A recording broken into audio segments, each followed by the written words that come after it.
I am Ferdinand Marcos, and I am the President of the Republic of the Philippines.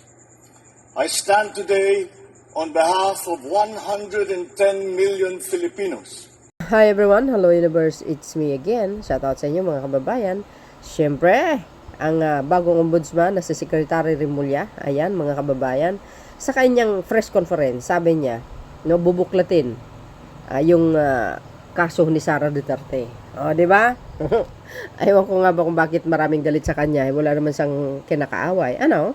Sabi dito mga beso, nako po, bubuklatin natin ang pag-aralan at tatanungin natin yung mga may hawak doon. Ngayon, agay. Oh, ayan. Hindi naman siguro, hindi naman siguro bias si Secretary Remulla. Oh, kailangan, pag kinasuhan mo ang isang tao, dapat may sapat na ebidensya. According to our President Ferdinand Marcos Jr., ang Pangulo, laging batas ang kanyang sinasandigan, mga kababayan. Remember that. At sabi niya nga sa podcast niya, due process. Incoming Ombudsman Remulla, sa confidential fund issue ni BP Sara, pag-aralan ni Department of Justice, DOJ Secretary at incoming Ombudsman Boying Remulla ang issue sa confidential funds ni BP Sara. Ayan, matatandaang may ina-adapt ang committee report ang Kamara tungkol sa inirekomendang reklamo laban sa BC dahil sa umano'y muling paghawak na sa confidential funds. Inaksyon naman ng ombudsman ang naturang report. Agay. Oh, ayan na, malinaw na malinaw. So, yan po ang ating bagong ombudsman. Para kompleto, detalyado, pakinggan nyo po ang kanyang fresh conference. Thank you guys for watching. Eto na. Afternoon. Good afternoon. Congratulations. Congratulations, sir. Una-una, sir, congratulations sa Ombudsman Jesus Crispin Remulla po. Magandang hapon. Sir, ano po maasahan ng publiko sa pagtayo niyo po bilang Ombudsman? Transparency and a lot of facts. And probably, transparency, more openness from the office. I think the people want to know. Gusto nung nalaman ng taong bayan ang ginagawa ng Ombudsman. Kaya, papaniwalag natin sa kanila yung mga ating ginagawa para malaman naman ng mga kababayan natin may opisina gano'n. Secretary, when you say transparency, you are open to the media. Magkakaroon ng ganung media office, I think that there will be more interviews and more news coming from the Ombudsman's office when we step in.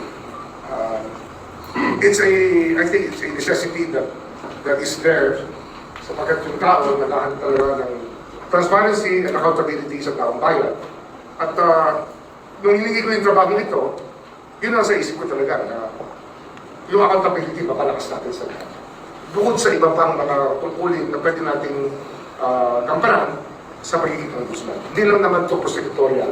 It also, as the voice of the people, yung mga kinakailangan gawin ng gobyerno ay dapat sinusubaybayan din ng ombudsman. What are your priority cases, Secretary? Ito muna tayo. We're entering the midst of a firestorm. Kaya siyempre, then let's sort out this mess that we're in right now. At hanapan natin ang sagot, at hanapan natin ang mananagot. Sagot at mananagot. Sir, ang dadatnan niyo po mga reklamo, na sir, yung mga flood control. Ano po, sir, yung aasahan po ng publiko? Unang-una, napag-aralan na namin ang ibang problema niya, hindi naman lahat. At least, yung first district ng Bulacan na DPWH, sa pag-aralan na namin ang problema, you studied it here already. So, ang mahalaga kasi ito ngayon sa rules ng Ombudsman, may fact-finding. I-validate namin lahat ng data na sasabit. Yung mga finay na ICI, yung na-file ng ipa-file ng DOJ with regards to those above salary grade 27 and above. At makasahan na kakalaw yan ang mabilis. At susubukan natin pabilisin ang proseso. Kasi nga, hindi naman ito lihim na sa atin. Alam na natin ang nangyari. Kaya pabibilisan natin ang konti. Sir, ano pong advantage na kayo po ay nakatutok din dun sa kasong ito dito po sa DOJ? Ano kasi yan meron talagang relasyon ng ombudsman sa DOJ. Kasi nga, may memorandum of agreement siya, may kasunduan ng DOJ at Ombudsman's Office tungkol sa paglatag ng kaso sa RTC na ang gaganap dyan ay ang DOJ. Ito yung mga salary grade below 27. Ito yung mga pwede change ng DOJ. Kaya tuloy-tuloy ang relationship na to. Tuloy-tuloy ito. At marahil ay gagawin pa ng ibang refinement para mas mabilis ang proseso. Sir, isa din po sa dadatnan nyo doon ay yung committee report po ng House on the confidential funds ni Vice President Sara Duterte. Marahil, nandiyan na yan. Actually, nandiyan na naman sa ombudsman ang report na yan. At bubuklatin na pag-aaralan at tatanungin natin yung mga may hawak ng ngayon. Mga may hawak at yung may tungkulin na hawakan ng mga kasong yun bago tayo. Kailan po kayo magsisigla as Meron pa ako mga inaayos dito. Nakausapin ko rin yung mga tao doon. Pero officially, malamang Friday. Officially. sino po naman kaya ang Pero manumumpa na ako by Thursday. Yun ang balak. Sino po kaya ang magiging acting secretary ng DOJ? Napagkasunduan na kanina nung ako'y nasa Malacanang, nakausap ko ng Presidente, Undersecretary Vida to step in as officer in charge or acting secretary. Sir, you spoke to the President. Ano po, sir, yung mga instructions na binigay po niya sa inyo? Sabi niya, yung public. Actually, hindi naman iba. Alam to ng lahat ng abogado. Pag kumpleto ka sa ebidensya, at ang kaso ay nakamada nyo na kung paano gagampanan ng kaso, kung paano ihaharap sa husgado. Ang gusto natin, mag-continuous trial para mabilis. At iiksian natin ang taktika, ay susubukan nating maibsan, mabawasan yung mga taktika ng pagdidelay ng kaso. Kasi ang naging tendency na marami, i-delay yung kaso, sabay sasabihin, they were denied the right to a speedy trial. Hindi ko pwede yan. Dapat dito talaga yung benchmarking ng lahat ay magawa para bilisan natin ang trial ng kaso. Ayusin ang ebidensya para tuloy-tuloy ang takbo. And ano yan, pwede naman kausapin dyan ng makikipag-dialogue ako dyan sa Sandigan Bayan para magkasundo naman sa bagay na ito. Kasi nga, ang justice system, dalawa yan, hindi naman DOJ lang yan o ombudsman eh. Ang isang parte niyan talaga ang court system. Kaya pag-uusapan namin yan para hindi na manaig ang mga taktika para humaba ang mga kaso. Marami po kayong aktivista sa iwanan sa DOJ. Bakit habi? Tiwala naman tayo na nasimulan na natin ang dapat magampanan ng DOJ. Nandun na tayo sa direksyon na yan. Kaya hindi ako natatakot na iwan ang DOJ na nandun pa yung mga trabahong kailangan gampanan. Pero, syempre, ito talaga yung 3 taon kong ginagawa na araw-araw. So, mag-a-adjust pa tayo. Mag-a-adjust. Sir, meron ka bang mga list of names na nirecommend sa Pangulo na pwedeng pumalit sa Secretary? Hindi pa namin napag-uusapan. Yung una muna yung officer in charge. Yung officer in charge or acting secretary pagdating ng Biyernes. Sir, not necessarily related sa those projects, pero is there any government agency that you think that the ombudsman should pay special attention to? Ngayon, ano to eh, buong gobyerno to eh. The whole government system is the purpose by which this office was put up by the framers of the Constitution is to make all public officers accountable. So every branch of government comes in. Kaya wala tayong special rito, lahat talaga. We should live by the code of ethics, ethical standards, at lahat ng mga batas natin dapat sinusundan talaga. Kagaya ng sinusumpaan natin tuwing tayo nag-a-assume ng office. Sir, nung una po kayong pumapak dito sa DOJ, sa una po nating interview, dinescribe niyo po yung DOJ na masalimuot. Yung mga problemang dinatnan niyo po sa sistema. How are you leaving the DOJ now? Well, hopefully that we've set the right direction for it.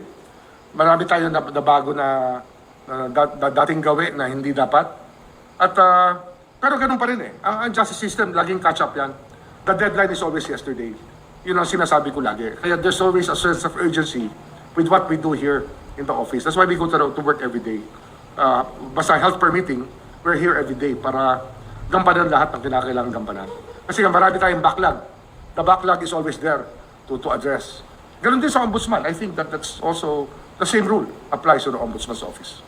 So will be 30 changes sa policy ng lifestyle changes? Lifestyle checks? Yes, ma'am. Oh, kasama yan. may mga batas na lumalabas talagang mahalaga. Yung yung civil forfeiture law, yung forfeiture law natin na ang soldier na magpa-file. Yan, pwedeng kausapin ng soldier para mabilis ang coordination with the ombudsman. Marami talaga yan na pwedeng gawin ang opisina ng ombudsman. And it has to be a working, running ombudsman's office. Yun talaga yung goal natin dito. Sir, yung mga sali, ito po ba isa sa publiko na? Ano yan? Dapat lang. Pero meron tayong data privacy law.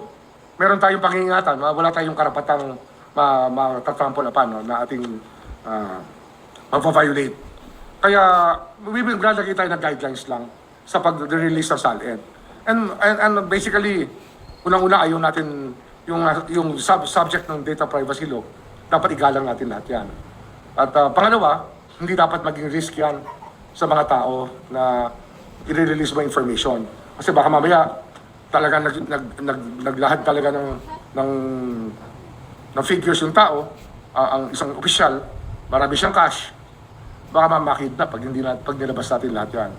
At siguro isa pang bagay na dapat tingnan natin, yung sharing ng information. Ano ba purpose? Ba't kinukuha ang SALN? Kung ito yung investigative journalism, sana naman i-share ang findings. Exactly all the findings should be shared with the Office of the Ombudsman also. Para naman, not left in a lurch, not left in a void ang Office of the Ombudsman. Makinabang din naman. Sa pag-release ng information, we get information back also. Sir, you mentioned din po doon sa JBC noon and yung interview niyo po sa media na gusto niyo makatuwang yung publiko sa paninigulo. Crowdsourcing. Crowdsourcing of information, malaking bagay yan. Gagawa tayo ng mechanism para makuha namin ang gustong ilahad ng publiko tungkol sa mga taong dapat imbestigahan ng Office of the Ombudsman. Yung automatic docketing po ng cases, Sana natin pag-usapan yun kasi I want to see how it runs right now, how the caseload of the Ombudsman's Office. I want to see the caseload of the Sandigan Bayan, kung gaano kabigat, para ma-estima natin kung paano tayo gagalaw dito. May time and motion na involved dito para mapabilis natin. Kasi sinasabi ko nga, kung kaya i-continuous trial natin. Hindi na dapat umabot ng taon-taon para isang tao ay ma-convict o ma-acquit. Dapat dito talagang talagang i-build up ang kaso para ready for trial lahat ng kasong ipa-file ng Ombudsman sa Sandigan Bayan. Bilang ombudsman po, baka may message po kayo sa mga tuwaling opisyal? Hindi, wala naman. Ang message lang natin dyan ay meron pong opisina ng ombudsman na nagbabantay sa pagganap natin sa ating tungkulin at kung tayo hindi tatalima sa batas ay mayroon pong nagbabantay pa rin at pananagutin po ang hindi susunod sa batas. Okay? Sir, may hilin ka ba sa mga opisyal na iwan mo dito? Yung mga trabaho? Carry on. I think that we're in the right direction. So they should carry on the fight here. Fight for justice. Ilan po ang sasama ninyo sa ombudsman? May ilan lang. Hindi, basta tanong muna. Malalaman nyo na lang. Di ba? Sa media po ba, mag-i-invite ba kayo? Hindi, ano yan, gagawin ko ng... Magbabago nga yung forma ng opisina niya. Kasi nga, I really think that we have to be more transparent. I think that public accountability starts with transparency. Para... Hindi, we will make it different. Kailangan talaga baguhin na natin to. Okay? Salamat. So yun mga kababayan, ano po ang komento nyo? Siyempre, sa mga Marcos Loyalist supporters, ayan, siyempre natuwa kami lahat, di ba? Alam po naman natin, si Secretary Remulla, very experienced na abogado ito, no? At sa totoo lang, ang dami talagang may ayaw sa kanya. Hindi ko lang mawari kung bakit, no? Wala naman siya kaaway, hindi naman siya inaaway yung mga tao. Bakit ayaw nila kay Secretary Remulla? Kasi ito hindi naman uso sa Pangulong Marcos Jr., sa Marcos administration, yung pabor-paboran ang isang tao kahit sabihin mo na nagkasala. 'Di ba? Ini-example ko lagi si Digong sa ginagawa niya kay Kibuloy. Kahit malinaw na may pagkakasala si Kibuloy, pero andoon pa din yung yung walang nangyari. Hindi man lang siya nampa ng kaso, hindi man lang naipakulong. 'Di ba? Kasi they are friends. 'Di ba? So ibig sabihin pinapaboran na hindi talaga kinakasuhan. Yun. Pero sa panahon ni Pangulong Marcos Jr., walang pabor-pabor dito. As long as lang nagkasala ka, mga kababayan, yun ang sabi ng Pangulo, with strong evidence, kasuhan, suriin, due process, ika nga, kakasuhan. Di ba? Yun naman talaga. Hindi ko lang mawari kung bakit ang mga tao sa social media, mga anti-Marcos na sinasabi, walang kwenta daw, lalong lulubog daw ang bansa sa kaitiman, ang sabi ng mga DDS. What the heck? Anong pinagsasabi nyo? Oh, di ba? Oh. Mas malala si Digong sa panahon niya. Kay Pangulong Marcos Jr., tingnan nyo naman. Wala naman ibang nanggugulo, nag-i-spread ng fake news, kundi mga dilis. Oh. Ano bang kasalanan ni Secretary Remulla? Bakit galit na galit kayo? Even di Senator Aimee. Di ba? Anong masama kayo? Kaya ilalagay kasi kakasuhan si Sara Duterte, kung ano-ano pang sinasabi nila. Hindi ba nyo nakikita? Bakit kakasuhan nga si Sara? Kung wala naman siyang ginawang masama, di ba? Oh, di ba? Natural. Na-impeach siya ng House. Ang sabi nga ni Ombudsman Remulla, bubuklatin, susuriin. Di ba? Sino ba namang siraulong tao, kakasuhan mo si Sara Duterte na walang kasalanan yung tao, kasuhan mo. Natural, hindi mo kakasuhan yun. Pero dahil mayroon siyang ginawang hindi maganda, natural kakasuhan. Di ba? Sa panahon ni Secretary Remulla, I don't think may pabor. Walang pabor-pabor dyan. As long as nagkasala ka, mananagot ka sa batas. Di ba? Proseso po yan. Kailangan laging may due process. Si PBBM na nagsasabi niyan. Hindi ka basta-basta magkaso ng tao kung walang sapat na ebidensya. Ano yun? Di ba? Ano ka, Digong? Hindi So, huwag kayong magagalit kay Secretary Remulla. Siyang pinili ng Pangulo. Wala tayong magagawa. Pangulo ng bansa ang pumili sa kanya. So, ibig sabihin, kwalifikado siya. Di kalidad ang kanyang paninindigan. Ika nga. Batas ang umiiral dito, hindi paboran. So yun mga best, ang aking pinaka latest updates video. Thank you for watching. See you again on my next upload. Bye bye, and babos. God bless Philippines.